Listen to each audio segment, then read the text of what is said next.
દીવ શહેરમાં આવેલી the tulip હોટલમાં ગેરકાનૂની રીતે ડાન્સ કરતા અને દારૂની મહેફિલ મારતા 8 યુવતી તેમજ 10 પુરુષોને દીવ પોલીસે ઝડપી લીધા।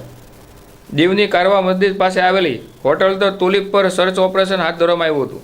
હોટલના પરિસરમાં અન્ય પોલીસ સ્ટાફ સાથે ગેરકાયદેસર અને અશ્લીલ ગતિવિધિનો હતી હોવાની બાતમીના આધારે દરોડો પાડવામાં આવ્યો હતો।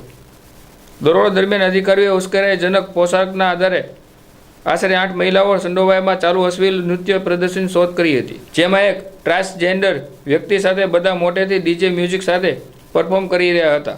પ્રદર્શનમાં પુરુષો સાથે હતા જેઓ ડાન્સ પર પૈસા ફેંકી રહ્યા હતા, જ્યારે દરોડો દરમિયાન દારૂ અને બિયર સહિત વિવિધ વસ્તુઓ જપ્ત કરવામાં આવી હતી। હોટલમાં દારૂ રાખવા અને નૃત્ય કરવા માટેની પરવાનગી પરમિટ માંગવા પર મેનેજરે જણાવ્યું હતું કે હોટલ પાસે અશ્લીલ પ્રવૃત્તિઓ અને દારૂ માટે કોઈ પરમિટ નથી, જેને લઈ 8 મહિલા 10 પુરુષ અને મેનેજર સહિત ₹40,600ના મુદ્દામાલ સાથે તમામ વિરુદ્ધ ગુનો દાખલ કરવામાં આવ્યો હતો।